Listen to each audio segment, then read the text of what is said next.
Hello dear students, welcome to my lecture. आज हम लोग जो है नया टॉपिक स्टार्ट कर रहे हैं यहाँ पे। ठीक है, इसके पहले हम लोग एटॉमिक स्ट्रक्चर देख रहे थे। आज गैस स्टेट स्टार्ट करते हैं, स्टेट्स ऑफ मैटर एनसीईआरटी में जो लिखा हुआ है। तो स्टार्ट करते हैं गैस स्टेट। तो सबसे पहले जो है टॉपिक का इम्पोर्टेंस क्या है और जो है ना ये किस तरह का टॉपिक है तो उसको समझते हैं। तो गैस स्टेट जो है कंपैरेटिवली क्या है ना, ये इस तरह का टॉपिक है जिससे कि अगर क्वेश्चन आएगा तो क्वेश्चन बनने का चांसेस बहुत ज़्यादा रहता है अगर थोड़ा सा भी इसमें जो है ना प्रॉब्लम प्रैक्टिस किया जाए तो। मतलब एक अच्छा लेवल का प्रॉब्लम प्रैक्टिस कर लेते हैं तो क्वेश्चन जो है ना आसानी से बन जाएगा, कहीं भी एडवांस में हो, चाहे मेंस में हो, चाहे नीट में भी।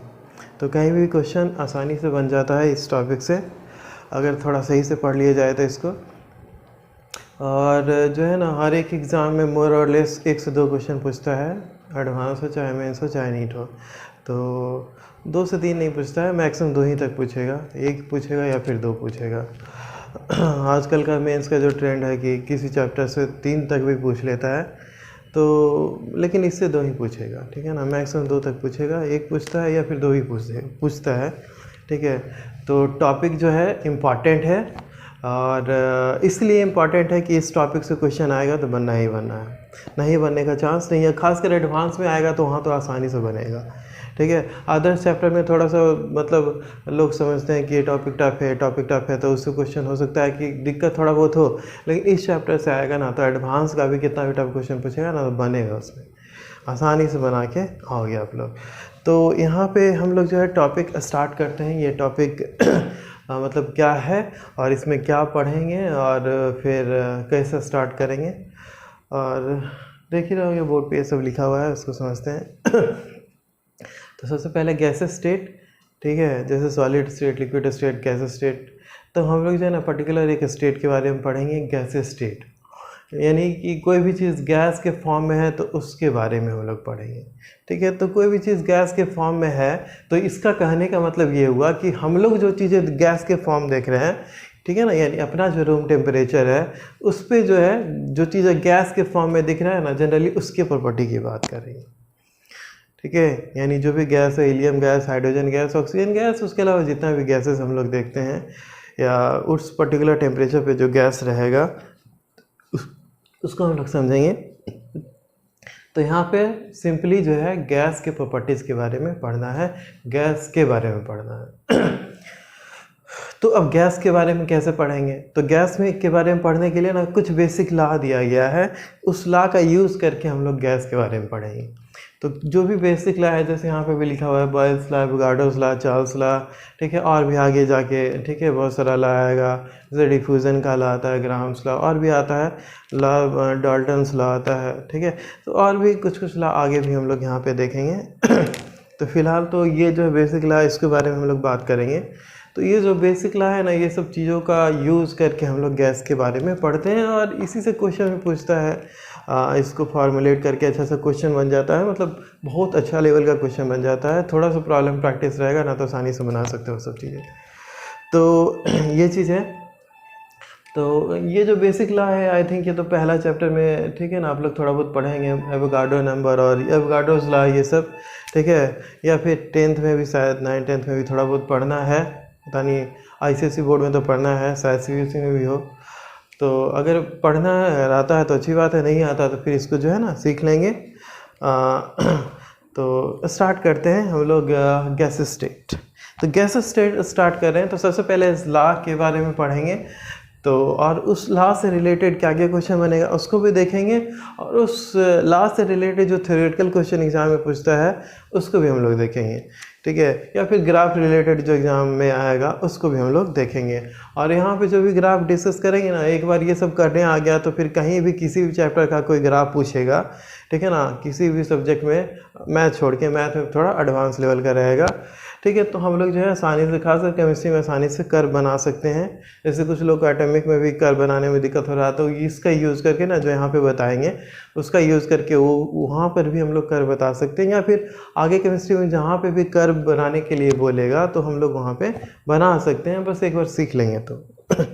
तो सबसे पहले तो हम लोग स्टार्ट करते हैं बेसिक लॉ। सबसे पहले एवोगाड्रोस लॉ, ये तो पहला चैप्टर में पढ़ना है, ठीक है। तो एवोगाड्रोस लॉ तो मोल में देखे ही थे, ठीक है ना। इसमें सिंपल सा चीज़ बोलता है कि वॉल्यूम ऑफ द गैस जो होता है, गैस का जो वॉल्यूम होता है नंबर ऑफ मोल्स और नंबर ऑफ मॉलिक्यूल्स के डायरेक्टली प्रोपोर्शनल होता है अगर क्या प्रेशर और टेम्परेचर कांस्टेंट रहे, ठीक है ना। ये अगर वाला चीज़ जरूर बोलना है, ठीक है। तो इसमें भी यही लिखा हुआ है कि the volume of the gas at constant temperature and pressure, अगर टेम्परेचर प्रेशर कांस्टेंट रखेंगे तो क्या होता है, डायरेक्टली प्रोपोर्शनल होता है नंबर ऑफ मोल्स और मॉलिक्यूल्स के, ठीक है। तो यहाँ पे हम लोग बता भी रहे हैं। तो ये तो बेसिक लॉ है, ये तो हम लोग पहले भी देखे हैं। तो इसके आगे देखते हैं, जैसे इससे जो है ना क्वेश्चन क्या पूछेगा, इसको थोड़ा सा यहाँ पे समझते हैं। तो इसमें क्या है कि जैसे हम लोग देखें ना, volume is directly proportional to number of moles, ठीक है। तो volume is directly proportional to, अगर नंबर ऑफ मोल्स है कुछ इस तरह से, तो इसको जो है ना फार्मूलेट कर लेते हैं मतलब कि एक फार्मूला के टाइप में कर लेते हैं, ताकि अगर वॉल्यूम और मोल से रिलेटेड कोई क्वेश्चन रहेगा तो इसको यूज़ कर लेंगे। ऐसे उस समय भी हम लोग कर सकते हैं, लेकिन एक बार देख लेते हैं कि कैसे करते हैं इसको। तो जैसे volume is directly proportional to number of moles है, तो इसको हम लोग लिख सकते हैं वॉल्यूम क्या होगा, ठीक है ना, equal to K into N, जहाँ पे के क्या है, कॉन्स्टेंट है, ठीक है। तो मतलब volume directly proportional to number of moles होगा, तो एक कांस्टेंट आएगा के, जब उसको जो है ना इक्वेट करेंगे इस तरह से। तो अब यहाँ पे क्या है कि इस यहाँ से फाइनली क्या आया कि V/N इक्वल टू कांस्टेंट, ठीक है। यानी वॉल्यूम और नंबर ऑफ मोल का जो रेशियो होगा ये क्या होगा, कांस्टेंट रहेगा। तो अगर पहला पोजीशन पे है, ठीक है ना, गैस किसी एक स्टेज पे है, तो उसमें मान लेते हैं वॉल्यूम जो है ना V1 है, मोल क्या है N1 है, तो ये कांस्टेंट हो गया। सिमिलरली क्या मान लेते हैं कि वॉल्यूम जो है ना दूसरा स्टेज पे चला गया, ठीक है, किसी एक स्टेज पे था, अब जो है ना चेंज होकर दूसरे स्टेज पे चला गया, तो वहाँ पे वॉल्यूम मान लेते हैं V2 है, नंबर ऑफ मोल N2 है, तो ये भी क्या हो गया, कांस्टेंट हो गया, ठीक है। अब ये दोनों का ना इक्वेट कर देना है, यानी V1/N1 इक्वल टू V2/N2। तो ये जो है ना एक रिलेशनशिप मेरा आ जाएगा, तो इसको यूज़ कर सकते हैं। एवोगाड्रोस लॉ का रिलेशनशिप है, तो अगर वॉल्यूम और मोल में रिलेशनशिप बताने का आएगा तो इस तरह से हम लोग बता लेंगे, ठीक है ना। मतलब बोल दिया कि ठीक है, कोई गैस है जिसका वॉल्यूम इतना है, नंबर ऑफ मोल इतना है और टेम्परेचर इतना है, बोल दिया कि टेम्परेचर उतना ही रह गया और वॉल्यूम जो है ठीक है ना कुछ चेंज कर दिया था, मोल में क्या चेंज होगा। तो इस तरह से क्वेश्चन जो है ना बनता है इसमें, और भी उसमें 2-4 लाइन इधर उधर से जोड़ देगा, ठीक है। क्वेश्चन थोड़ा कॉम्प्लिकेट करने की कोशिश करता है, तो देखेंगे क्वेश्चन आएगा तो वहाँ पे दिख जाएगा। तो एवोगाड्रोस लॉ में कुछ खास नहीं है, बस ये फॉर्मूला याद रखना है। ये भी याद रखने का उतना ज़रूरत नहीं है, बस ये याद रहेगा ना तो ये तो अपने आप हो जाएगा आपसे। तो ये volume is directly proportional two moles या नंबर ऑफ मॉलिक्यूल्स, बस इतना याद रखना है। नेक्स्ट जो हम लोग देखेंगे ना बॉयल्स लॉ, ठीक है। नेक्स्ट जो हम लोग देखेंगे, नेक्स्ट लॉ जो है बॉयल्स लॉ है। तो बॉयल्स लॉ क्या है, ये भी शायद 9th-10th में हम लोग पढ़ेंगे। तो बॉयल्स लॉ क्या बोलता है सीधे कि प्रेशर जो होगा, ठीक है ना, इन्वर्सली प्रोपोर्शनल होगा वॉल्यूम के, प्रेशर जो होगा इन्वर्सली प्रोपोर्शनल होगा वॉल्यूम के, अगर क्या रहे, ठीक है ना, टेम्परेचर और नंबर ऑफ मोल्स कांस्टेंट रहे, ठीक है। तो यहाँ पे भी यही बोला होगा for a gas at constant temperature, temperature अगर जो है ना कांस्टेंट रहेगा, तो प्रेशर जो होगा, pressure is inversely proportional to its volume provided number of moles of the gas does not change during the process. मतलब वही बोल रहा है कि अगर नंबर ऑफ मोल्स, ठीक है, और टेम्परेचर कांस्टेंट रहेगा, तो प्रेशर जो होता है ये क्या होता है, इन्वर्सली प्रोपोर्शनल टू वॉल्यूम हो जाता है, ठीक है ना। Pressure is inversely proportional to volume हो जाता है। तो इसको भी जो है ना हम लोग फॉर्मुलेट कर लेते हैं, इससे तो बहुत सारा क्वेश्चन आएगा, इसको जो है ना कॉपी कर लेना है। नेक्स्ट हम लोग आगे इसमें देखेंगे, ठीक है ना। डेफिनेशन तो लिखा दिए, डेफिनेशन लिख लेना है, इसको हटा रहे हैं।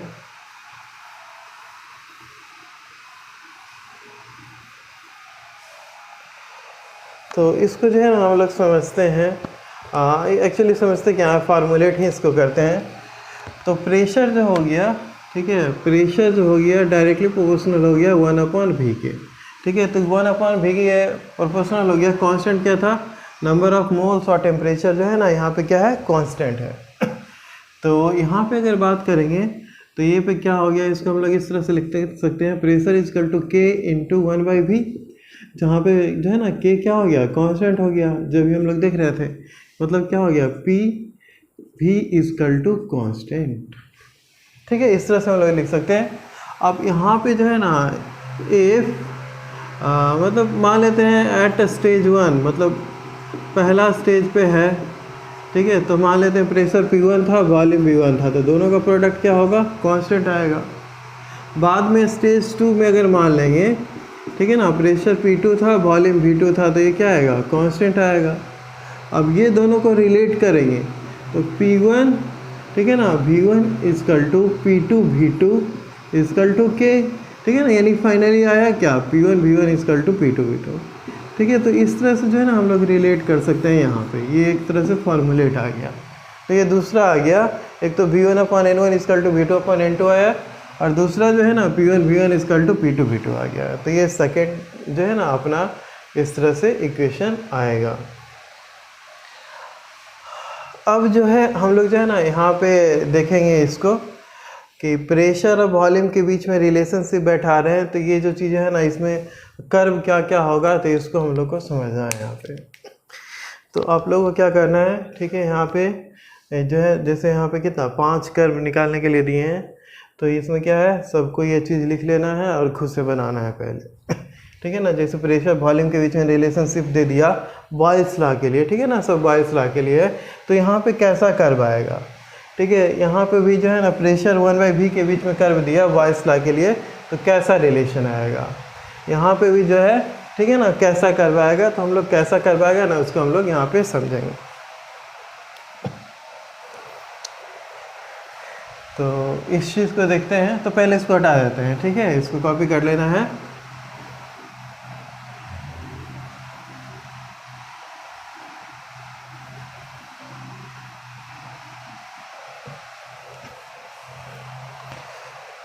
तो यहाँ पे जो है ना कर्व कैसा होगा इसको समझना है।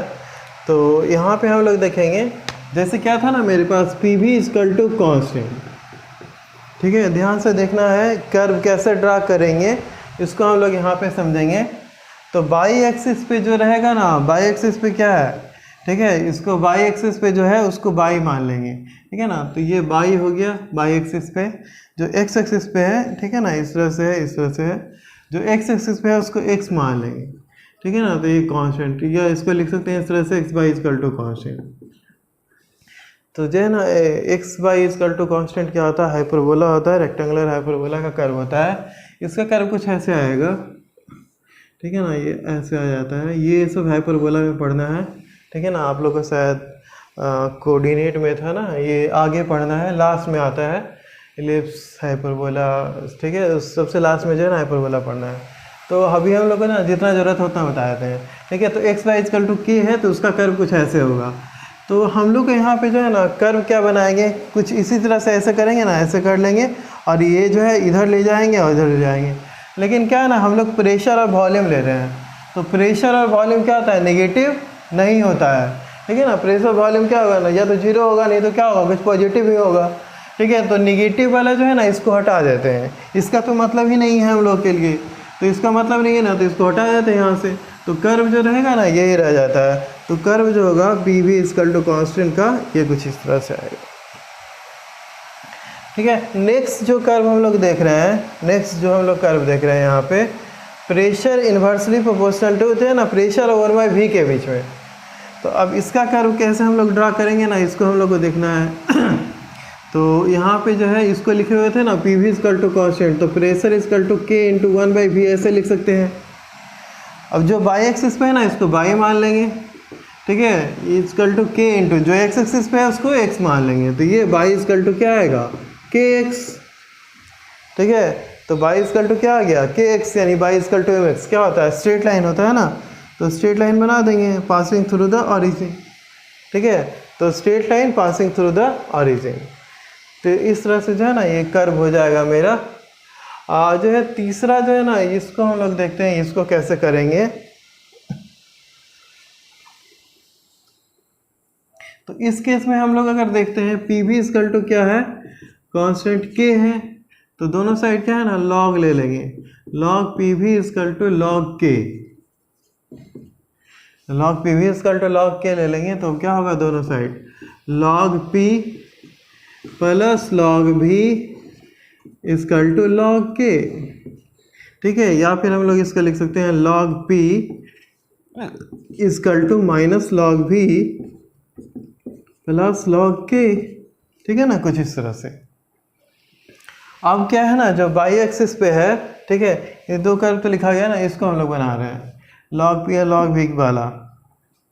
तो बाई एक्सिस पे जो है ना उसको बाई ले लेंगे, एक्स एक्सिस पे जो है ना लॉग भी, तो इसको एक्स ले लेंगे तो माइनस एक्स, और प्लस लॉग के है ना इसको एक नया कांस्टेंट मान लेंगे के डैश, जैसे लॉग 2, ठीक है ना। तो 2 कांस्टेंट है तो log 2 का वैल्यू कितना 0.301, तो 0.301 भी क्या है, एक नया कांस्टेंट आ गया।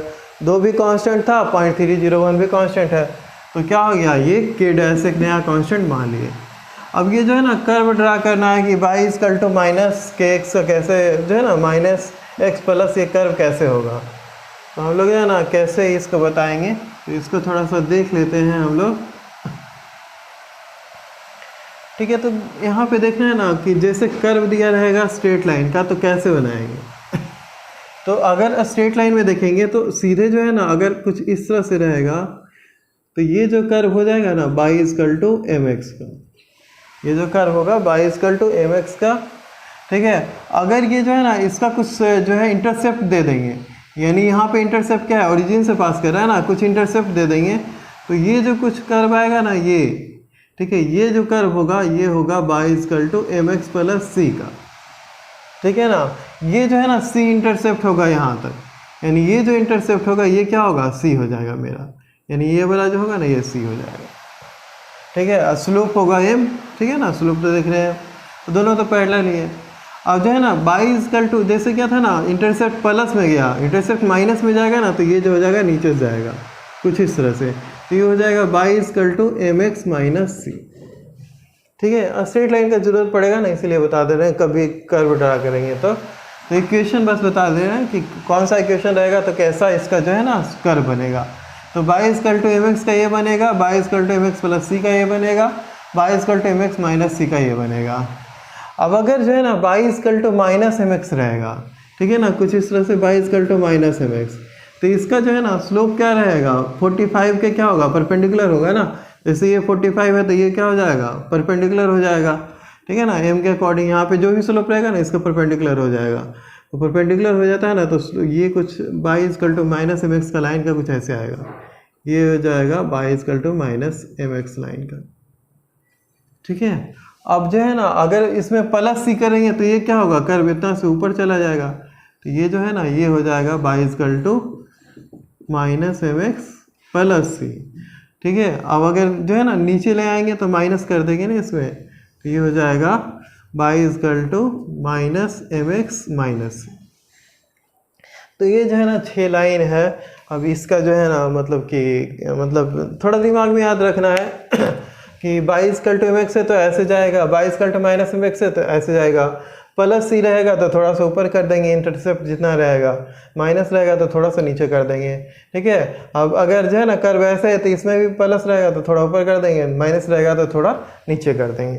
तो 6 तरह का जो है ना लाइन का यहाँ पे हम लोग जो है ना कर्व देख लिए किस तरह से जाएगा कर्व। मतलब ये जो है ना ये कर्व हर जगह काम देगा, जहाँ भी तुम कर्व ड्रा करने के लिए बोलेगा वहाँ पे जो है ना ये यूज़ हो जाएगा। जैसे इसी केस में क्या था, यहाँ पे हम लोग देख रहे थे y equal to m x का था ना, तो y equal to m x वाला कौन सा कर्व होगा, ये वाला कर्व, ठीक है ना, ये y equal to m x का है, तो हम लोग पास कर दिए ओरिजिन से, ठीक है, इस तरह से। इस केस में हम लोग देखेंगे तो लॉग पी और लॉग वी का है, तो लॉग पी और लॉग वी में अगर हम लोग देखेंगे तो लॉग पी और लॉग वी में किस तरह से आएगा, यहाँ पे देख लो, लॉग पी और लॉग वी में किस तरह से आएगा, तो y equal to minus x plus K dash, तो y equal to minus x plus K dash, तो माइनस एक्स के डैश, तो ये कौन सा होगा, यहाँ पे हम लोग चेक कर लेंगे। तो माइनस वाला तो क्या होता है, ये होता है ना, ये माइनस वाला y equal to minus m x और प्लस के डैश, ठीक है ना, तो ये वाला कर्व हो जाएगा y equal to minus m x plus K dash, यही वाला हो जाएगा ना, तो ये वाला कर्व हम लोग बना लेंगे, ठीक है ना, कुछ इस तरह से, ठीक है, कुछ इस तरह से बना लेंगे। तो यहाँ पे देख लेना है कि किस तरह से कर्व जो आएगा तो y इक्वल टू जो है mx ऐसे था, y equal to minus mx ऐसे आएगा, ठीक है ना, minus mx plus c dash था, तो कुछ कर्व ऐसे आएगा। नेक्स्ट कर्व हम लोग कैसे बनाएंगे इसको देखना है, तो ठीक है। अब ये दोनों भी आप लोग ट्राई करो कैसे बनाएंगे। तो इसमें तो बहुत आसान है, इसमें जो है ना, जैसे हम लोग के पास क्या आया था, हम लोग के पास आया था P V equal to constant, ठीक है ना, तो पी इक्वल टू कॉन्स्टेंट। तो यहाँ पे क्या बोल रहा है ना कि प्रेशर और वॉल्यूम का रिलेशनशिप जो यानी जो दोनों का प्रोडक्ट है ये क्या होगा, हमेशा कांस्टेंट रहेगा, ठीक है। कांस्टेंट रहेगा मतलब कुछ भी चेंज कर दो, ठीक है ना, ये हमेशा क्या रहेगा, कांस्टेंट ही रहेगा।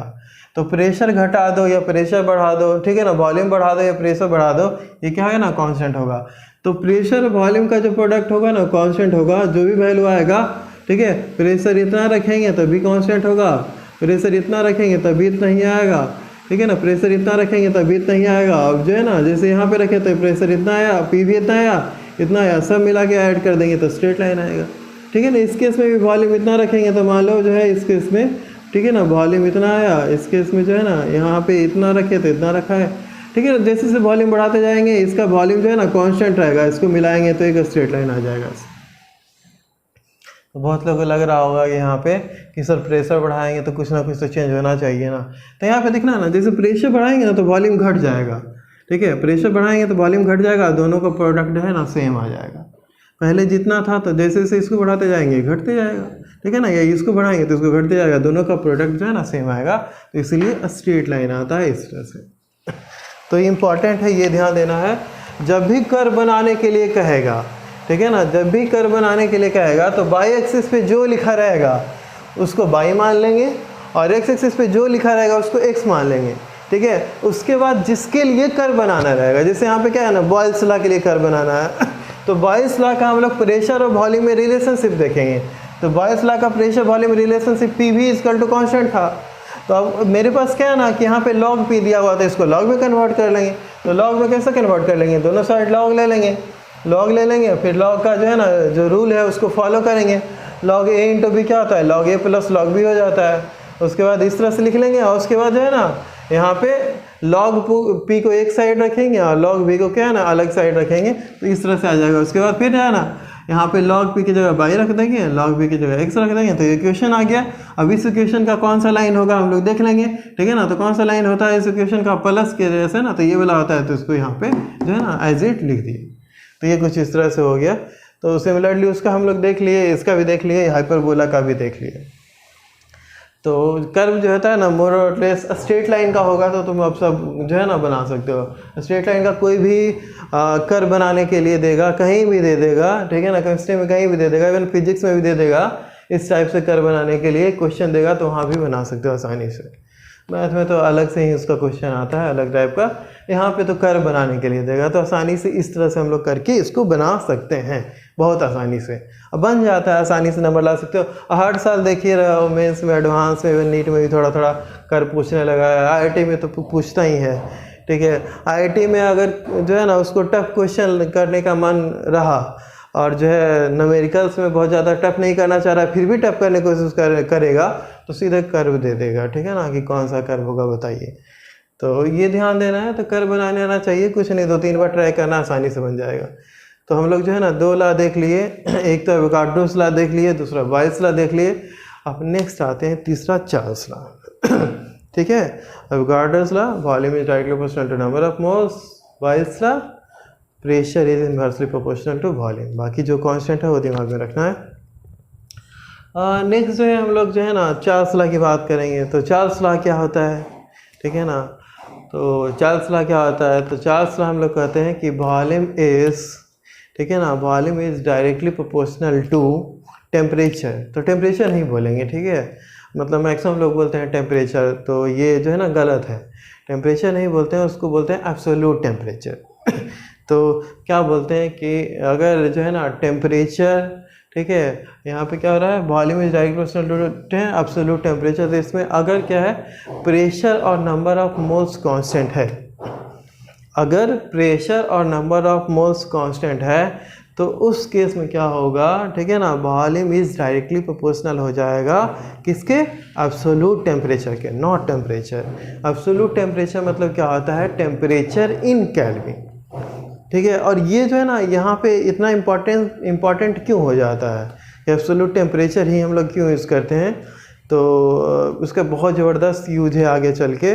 और अगर इस चीज़ को भी नहीं समझेंगे तो आगे जो है ना बहुत सारा गलती हो जाएगा, और इवन एग्ज़ाम में अगर इससे क्वेश्चन पूछता है तो सही होने का चांस बहुत कम हो जाता है। लेकिन ऐसा गलती आप लोग कर नहीं पाओगे, क्या कि हम सब कुछ बता देंगे पहले ही। ठीक है, तो यहाँ पे हम लोग देखेंगे चार्ल्स लॉ का तो डेफिनेशन देख लिए, एक बार पढ़ देते हैं। The volume for a given number of moles of a gas is directly proportional to the absolute temperature if pressure is held constant. ठीक है, तो ये जो है ना volume is directly proportional to temperature आया। इसको थोड़ा फॉर्मुलेट कर लेते हैं कि कैसे फॉर्मुलेट करेंगे। ये स्ट्रेट लाइन सबको दिमाग में रखना है, सब जगह काम देगा ये।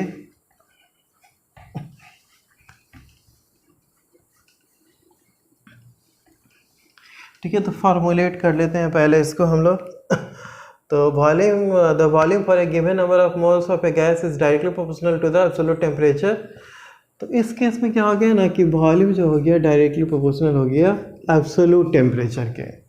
एब्सोल्यूट टेम्परेचर मतलब टेम्परेचर इन केल्विन। ठीक है, जब भी टेम्परेचर रखेंगे वैल्यू हम लोग तो केल्विन में रखेंगे। अब यहाँ पे देखते हैं, ठीक है, डायरेक्टली प्रोपोर्शनल हटाएंगे तो एक कांस्टेंट आएगा v equal to K T.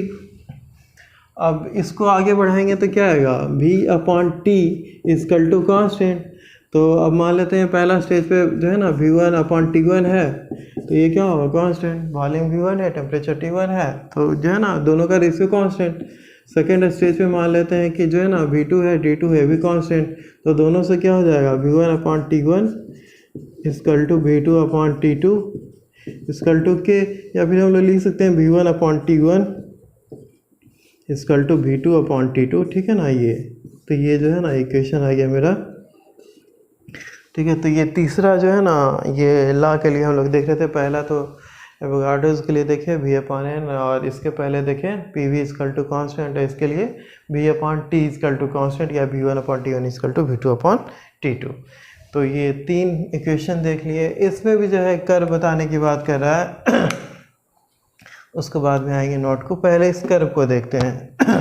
अब क्या कह रहा है ना कि वॉल्यूम और टेम्परेचर के बीच में जो है ना कर्व ड्रा करना है, तो कर्व कैसा होगा इसमें बताना है। तो जैसे हम लोग यहाँ पे देखेंगे, ठीक है, तो कर्व अगर हम लोग यहाँ पे देखें तो वॉल्यूम इक्वल टू क्या आ गया, सीधे KT आ गया ना। तो अगर हम लोग जो है यहाँ पे कर्व अगर देखने की बात करेंगे तो कर्व कुछ कैसा आएगा, सबको लग रहा होगा कि कर्व तो जो है ना ऐसा ही जाएगा।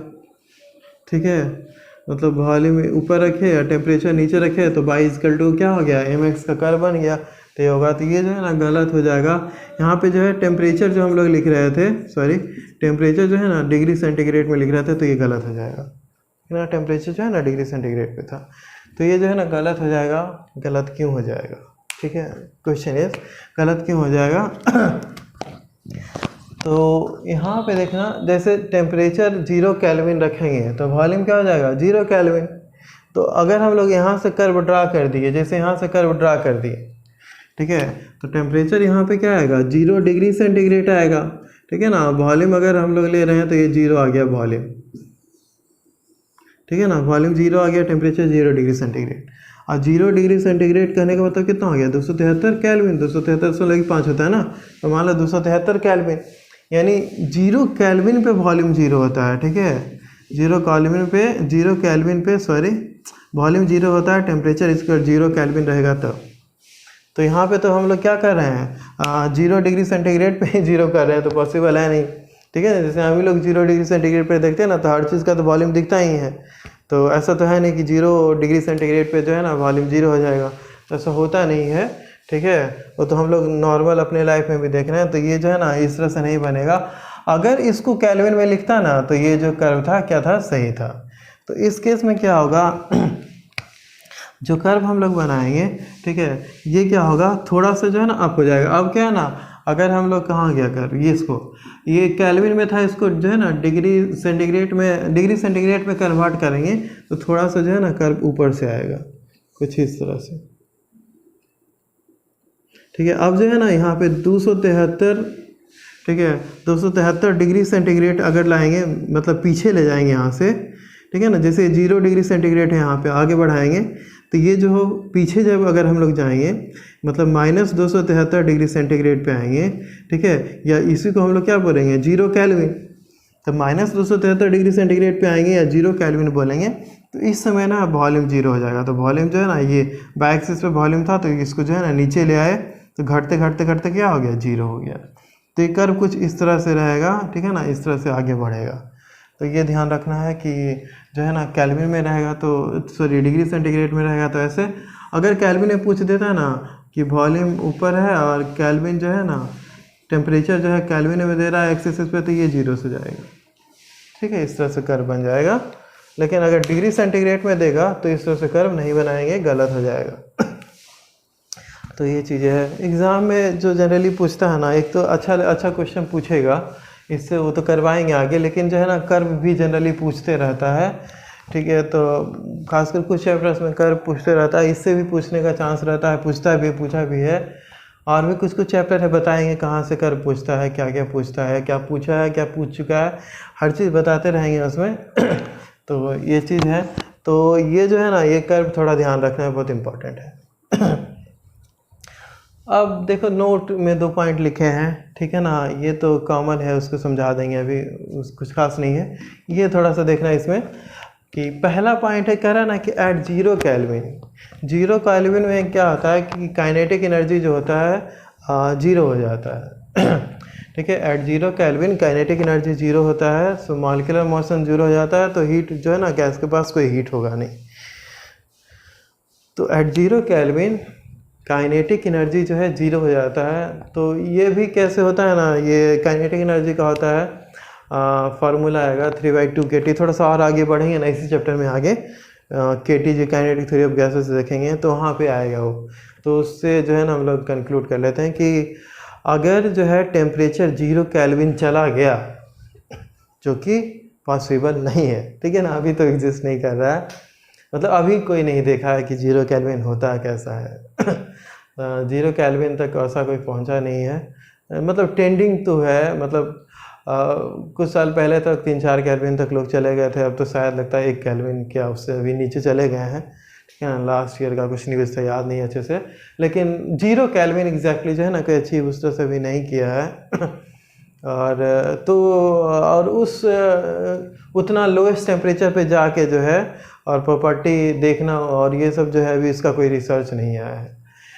तो मतलब हम लोग जहाँ जो है यही मान के चलते हैं कि अगर बॉडी जो है, अगर किसी ऑब्जेक्ट का टेम्परेचर 0 केल्विन चला गया, अगर किसी ऑब्जेक्ट का जो है ना टेम्परेचर 0 केल्विन चला गया, ठीक है ना, तो उसके पास जो है ना काइनेटिक एनर्जी 0 हो जाएगा, कुछ उसके पास एनर्जी नहीं रहेगा। एनर्जी नहीं है, कोई मॉलिक्यूलर मोशन नहीं है, कोई हीट नहीं है बॉडी में, मतलब एक तरह से है ना वो हीटलेस है एक तरह से। यहाँ पे हम लोग कंक्लूड करते हैं एक तरह से, जो कि एक इमेजिनरी जो है ना पॉइंट ऑफ व्यू है कि ऐसा होता होगा, यानी मानते हैं कि 0 केल्विन अगर कोई बॉडी अचीव कर लिया तो उसका मॉलिक्यूलर मोशन 0 हो जाएगा, उसके पास कोई एनर्जी नहीं रहेगा, ऐसे मानते हैं हम लोग। तो यही है। अब एग्ज़ाम ये नहीं पूछेगा कि अभी कितना अचीव किया गया है, वो सब नहीं पूछता है, वो सब रिसर्च की बात है। किसी को इंटरेस्ट है तो जो है ना पता कर सकते हो कि मिनिमम कहाँ तक अचीव किया गया है, लेकिन एग्ज़ाम में नहीं पूछता है, इंटरेस्ट के लिए कर सकते हो थोड़ा बहुत, ज़्यादा भी नहीं जाना है उसमें। तो एक तो ये हो गया। और दूसरा जो पॉइंट बोला था ना कि वॉल्यूम ऑफ गैस इंक्रीजेज और डिक्रीजेज, ये बस ऐसे ही लिखा हुआ बताते हैं इसमें क्या मतलब क्या होता है कि गैस का वॉल्यूम इंक्रीज करेगा, डिक्रीज करेगा by 1/273 of its original volume, ठीक है, वॉल्यूम या वैल्यू जो भी कह लो, पर डिग्री राइज और फॉल इन टेम्परेचर। कहने का मतलब बस इसका बहुत सिंपल है,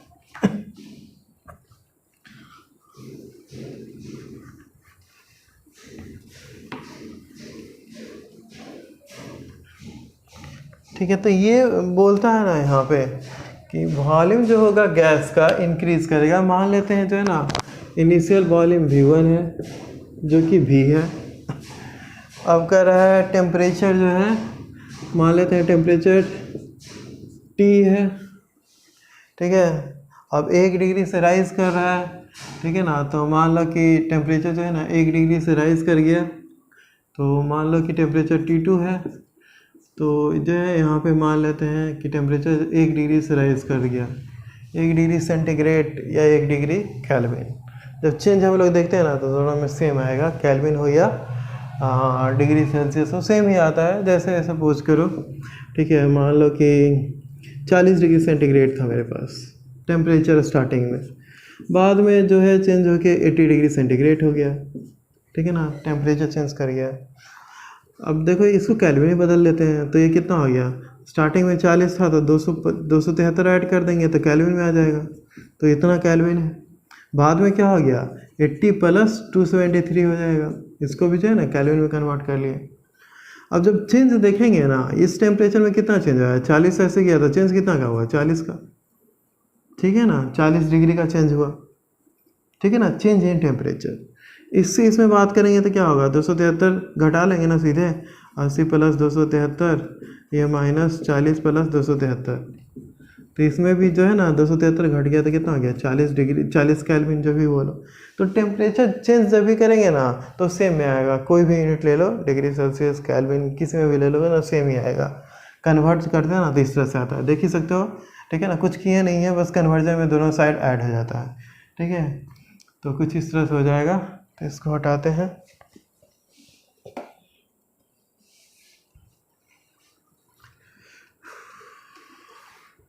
ठीक है, इसको लिख लेना साइड में कहीं समझने के लिए, बस और कुछ नहीं, ठीक है। मतलब कि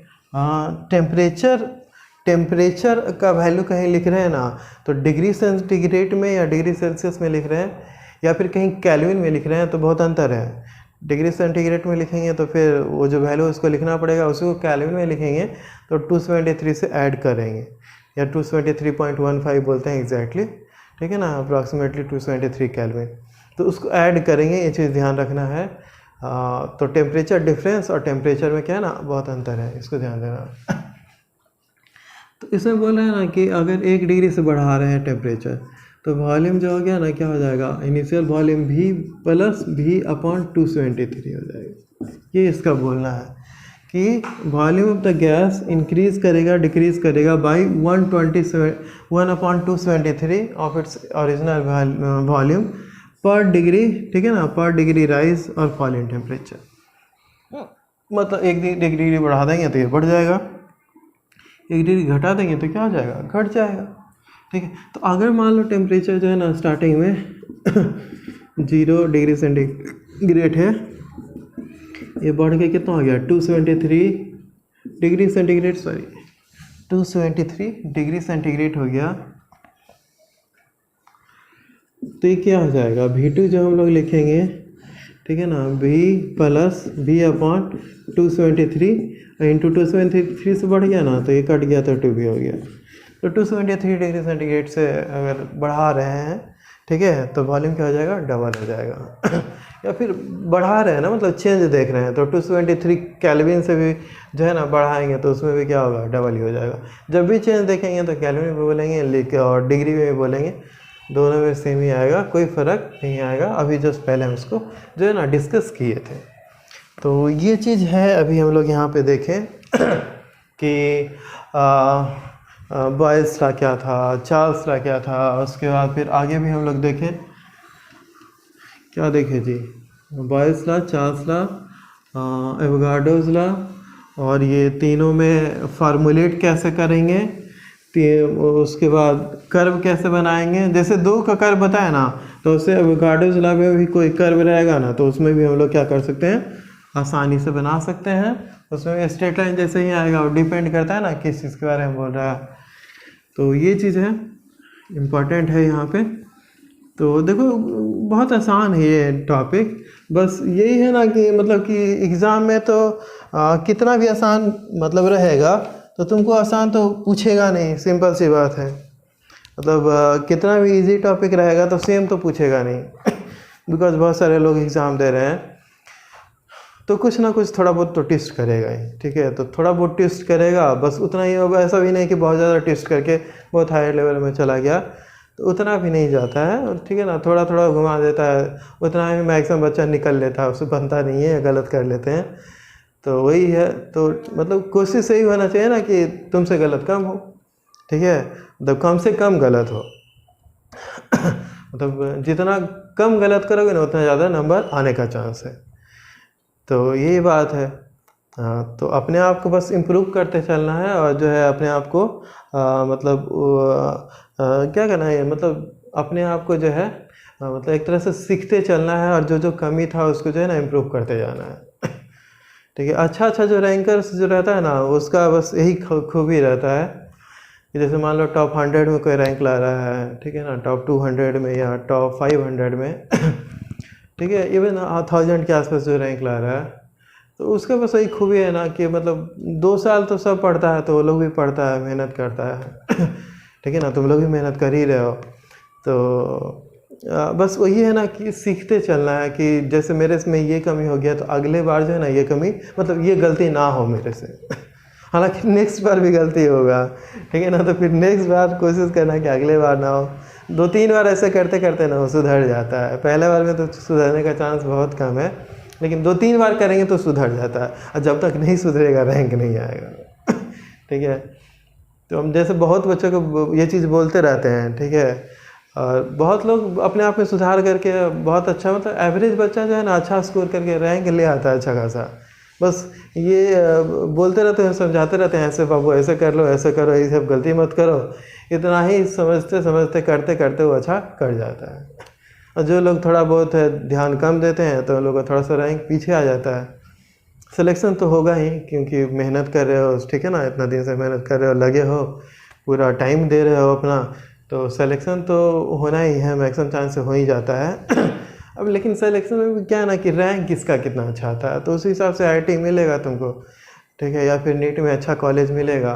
तो अब जो है ना तुम कितने आप में अपने आप में इम्प्रूवमेंट कर सकते हो, ठीक है ना, उस पर जैसे इसी साल का बता रहे हैं स्टोरी। मेरा 2 बच्चा था जब फिटजी में पढ़ा रहे थे, ठीक है, तो उसमें क्या था ना, एक बच्चा हमको बहुत तेज़ लगता था, उसमें तेज़ मतलब क्या कि इंटरेक्शन से, उसके बात करने से, या फिर क्वेश्चन बनाता था तो ठीक है ना, उसका पॉइंट ऑफ व्यू जानने में हमको लगता था कि वो जो बच्चा है ना थोड़ा ज़्यादा स्मार्ट है कंपेयर टू, मतलब क्वेश्चंस बनाने में कंपेयर टू और जो बच्चा था, ठीक है। एक बच्चा बहुत सिंसियर था, ठीक है ना, वो 2 बच्चे बहुत अच्छा था, बाकी लोग भी अच्छे ही थे, ठीक है ना, बाकी लोग का भी आईआईटी में इस साल रिजल्ट हुआ है, अच्छा खासा लोगों का रिजल्ट हुआ उस बैच से, पर्टिकुलर बैच से, ठीक है ना, वो बैच सबसे डिसेंट था, उसको जो समझाते थे एकदम फॉलो करता था डिसेंटली, तो अच्छा खासा रिजल्ट था। तो उस दोनों बच्चे में जो एक बच्चा था जो कि ज़्यादा तेज़ था, हमको लग रहा था उसका ज़्यादा स्कोर आना चाहिए, वो अपने आप को कब इम्प्रूव किया,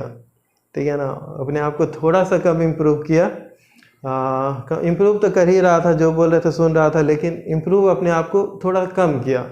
और एक बच्चा और था जो बहुत ही डिसेंट था, ठीक है ना, मैं मतलब जो बोलते थे एकदम फॉलो करता था, अच्छे से पढ़ता था, पूरा एफर्ट लगाया रहता था, उसको लगता था कि मेहनत सही से करेंगे, सही की बात को फॉलो करते रहेंगे तो अच्छा स्कोर आएगा। तो वो दोनों में से ना उस बच्चे का ज़्यादा अच्छा स्कोर आ गया, ठीक है ना, जो पूरी तरह से अच्छे से फॉलो कर रहा था डिसेंटली, जो है ना, हम पूरा मेहनत किए जा रहा था, ठीक है। हम भी थोड़ा सरप्राइज थे, हमको लग रहा था उसी का ज़्यादा अच्छा आएगा, बिकॉज उसका जो है ना मतलब पॉइंट ऑफ व्यू, मतलब जो भी बताने का तरीका था वो ज़्यादा अच्छा था मेरे ख्याल से, हमको लगा। लेकिन ये बहुत ज़्यादा मेहनती था, ठीक है ना, लगता था कि ये भी उसको जो है ना पीछे कर सकता है।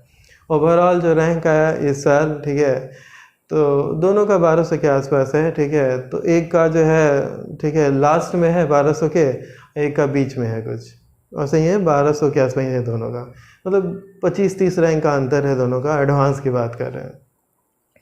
तो मतलब एटलीस्ट जो है ना अब लोग को जो है आईआईटी मिल जाएगा जो चाहेगा, ठीक है, लेकिन वही है कि आईआईटी बॉम्बे में सीएस नहीं मिलेगा, कंप्यूटर साइंस, लेकिन वही मैथमेटिकल जो है, मैथमेटिक्स प्लस सीएस इसका एक ब्रांच आता है, वो मिलेगा।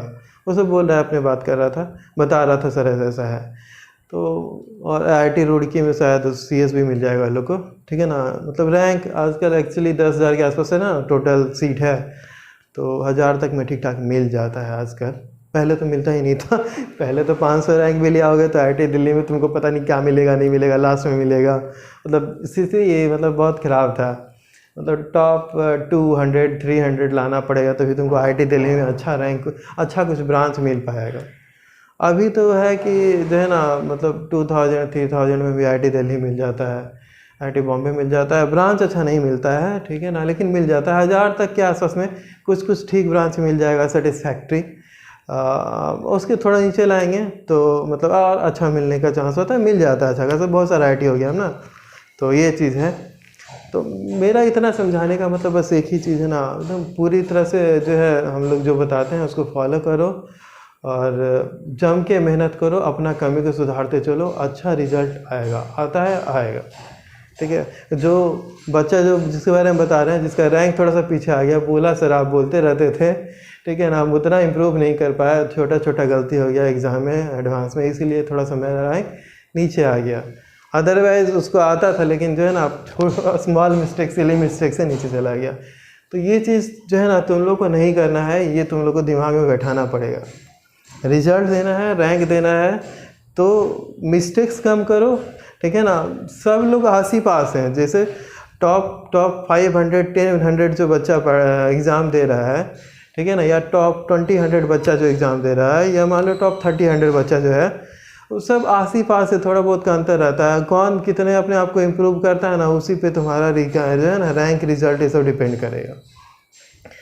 तो अच्छा रैंक चाहिए तो अपने आप को इम्प्रूव करते चलो, इम्प्रूव करोगे तो अच्छा रैंक आएगा ही आएगा, ठीक है। हम लोग आगे बढ़ते हैं नेक्स्ट यहाँ पे।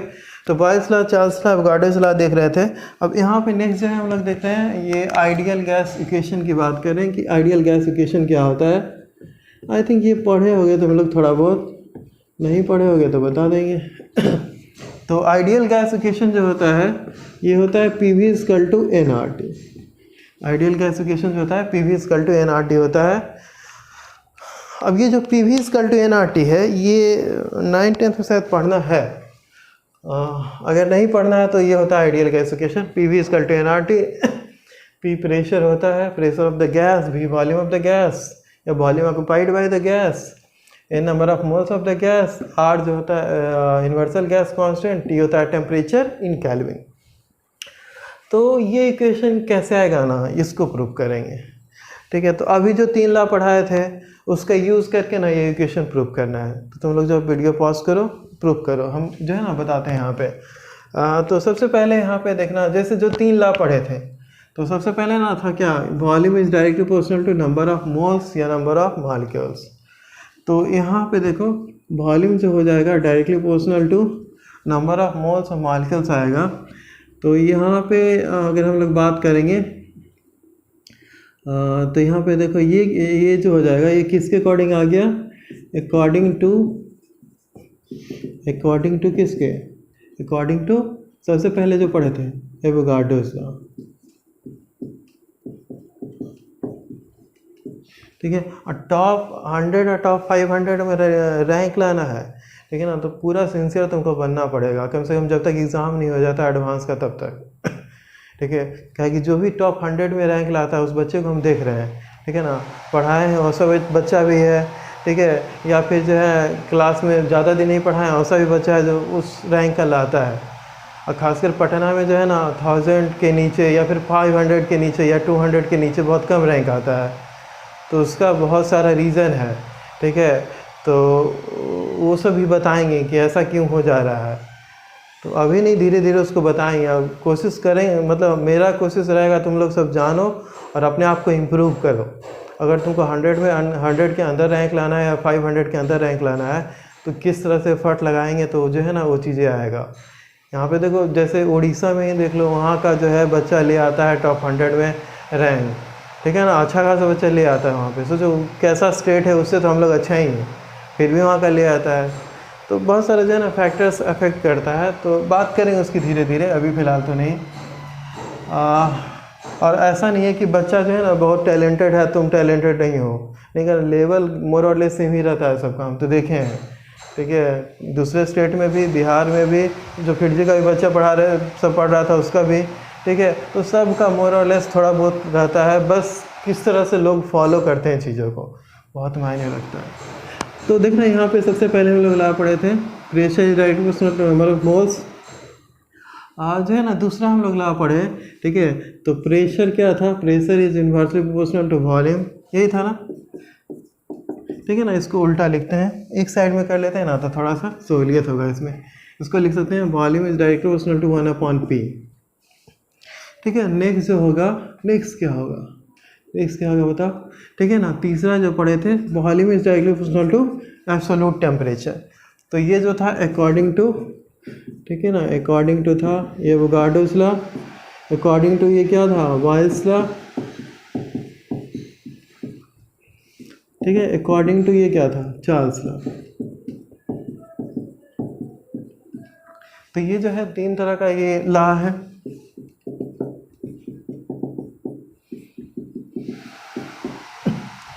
तो अब जो है, ठीक है ना, फ्रॉम 1 2 3 1 2 एंड 3 से जो है हम लोग क्या कर सकते हैं, वॉल्यूम इज डायरेक्टली प्रोपोर्शनल हो जाएगा, जो है ना ऊपर है उसको ऊपर रखेंगे NT अपॉन क्या, P, ठीक है। या फिर हम लोग जो है इसको लिख सकते हैं, या वॉल्यूम इज इक्वल टू एक कांस्टेंट आएगा, इस कांस्टेंट को लिखते हैं R से, universal gas constant into NT upon P, या फिर होता है PV is equal to nRT, ठीक है ना। तो ये जहाँ पे क्या हो गया, फिर R जो होता है यूनिवर्सल गैस कांस्टेंट है। तो यूनिवर्सल गैस कांस्टेंट जो होता है, ठीक है ना, R जो होता है यूनिवर्सल गैस कांस्टेंट है। तो यहाँ पे अब देखो ये जो है ना यूनिवर्सल गैस कांस्टेंट का वैल्यू क्या होता है, ठीक है। मतलब कि अब यूनिवर्सल गैस कांस्टेंट है ना, तो गैस के लिए होगा एक कांस्टेंट होगा, सिंपल सा नाम ही दे दिया है कि यूनिवर्सल है, कोई गैस के रहेगा तो उसके लिए कांस्टेंट होगा। तो मेन जो है कि इसका वैल्यू कितना होगा, और जो है ना हम लोग ये भी पढ़ेंगे, हो सकता है एडवांस में पूछे कि इसका जो है ना मतलब ये बताता क्या है, बताना क्या चाहता है, तो उसके बारे में आएंगे। फिलहाल तो पहले हम लोग इस पर थोड़ा फोकस करते हैं। तो डिराइव वैसे ही करते हैं, आई थिंक जो है ना कुछ लोग तुम लोग में ज़रूर कर लिया होगा, ये कर लेते हैं लोग, ठीक है। तो आई थिंक ये कर लिया होगा, तो जो कर लिया उसके लिए बहुत अच्छा। आगे हम लोग जो है ना इसमें देखते हैं।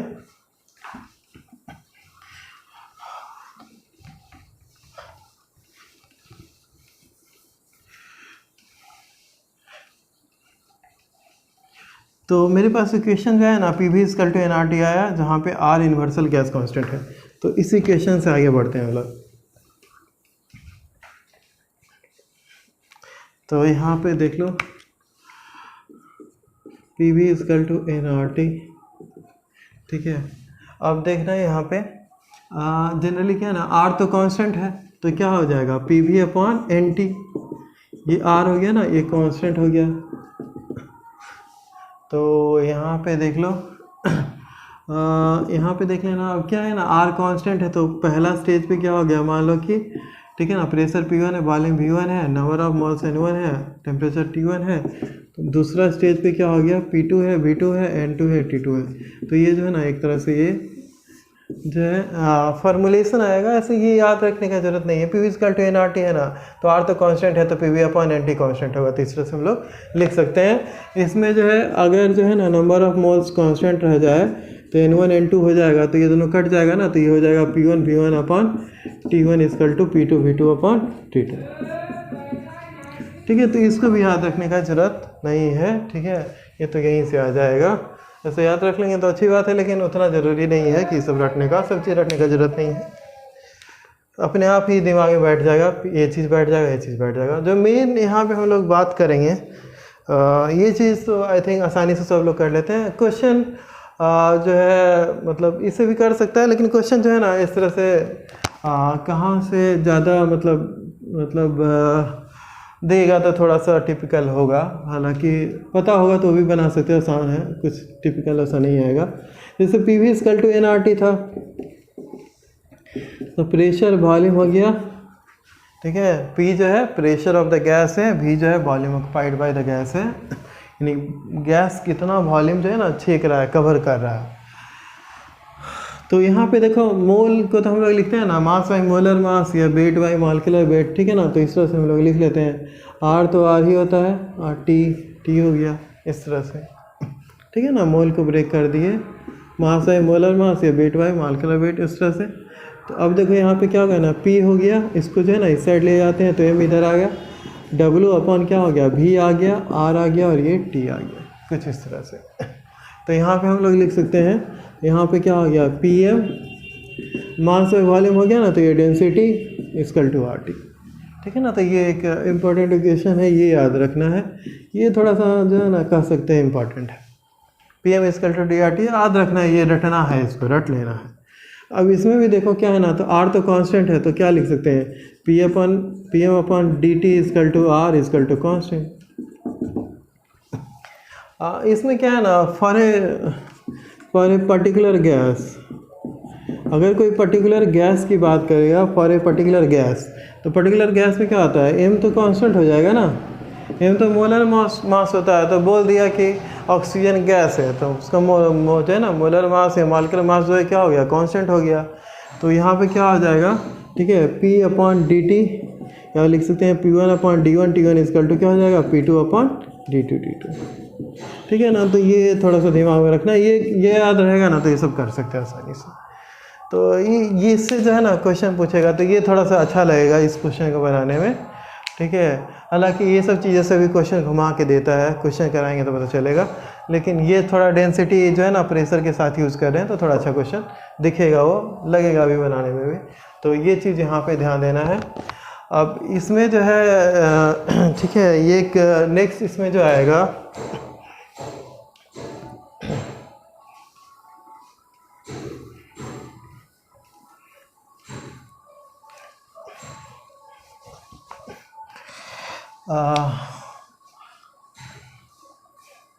पहले जो है ना सिग्निफिकेंस देखते हैं, फिर आर के बारे में देखेंगे।